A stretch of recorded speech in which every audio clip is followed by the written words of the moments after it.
What appeared in this year's edition of the Lindsay Place High School yearbook was far from what graduate Michael Thomas had been expecting. His graduation photo had been covered up with a sticker. I didn't get time to pick mine up, but I got a bunch of videos sent to me of people taking it off. The video on social media shows people removing what Thomas says was an apology sticker unveiling the words, "Who's most likely to become a criminal?" above his photograph. Thomas says he was angry and hurt. It doesn't feel good. I don't know, it's hard to explain.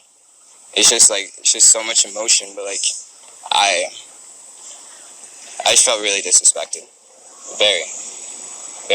But he wasn't surprised that it happened, because he says he's experienced racism numerous times at the Point Clear school. I was asked in a personal meeting if my father was still in the picture.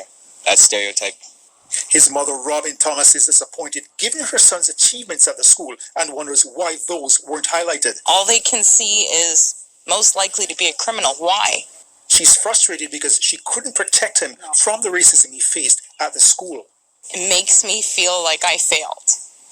And I'm very upset about it. This is the second school in the Lester B. Pearson School Board that has been implicated in incidents involving race recently.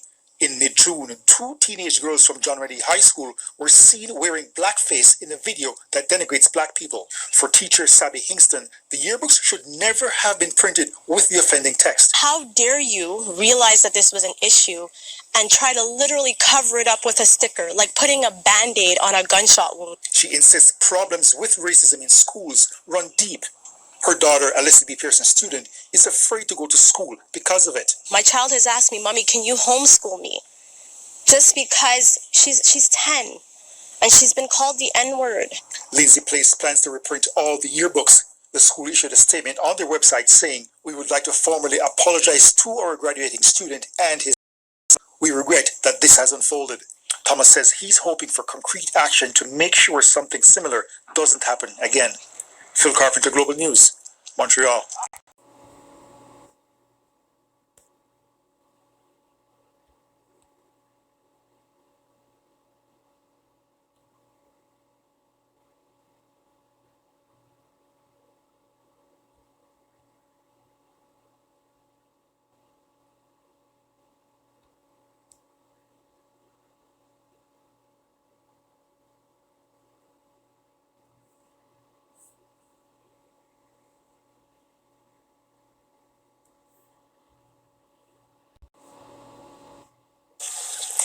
An ugly racist video made by 2 West Island teenagers has created a firestorm on social media.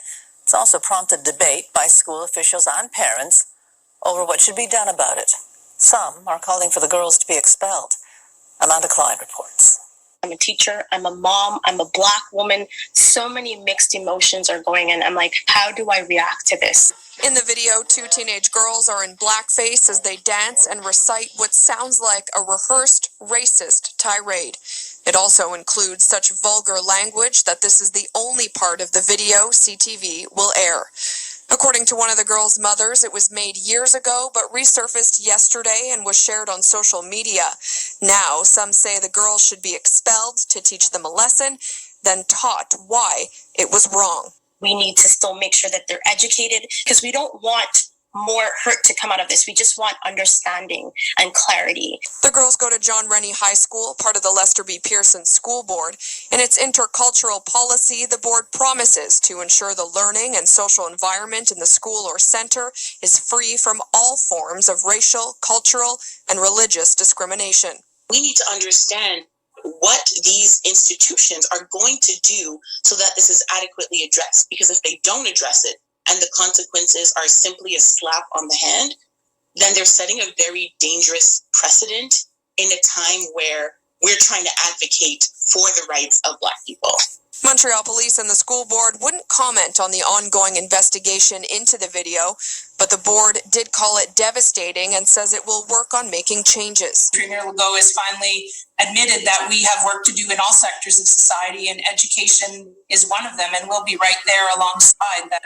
We need to take a look at everything from curriculum issues to how students interact, how we can better improve school climate, because many say a better education will lead to understanding, and that's what makes for lasting change. Amanda Klein, CTV News. In its schools. This follows the discovery of a racist video. It was made by 2 students at John Rennie High School, and it was widely circulated online. Amanda Klein on that.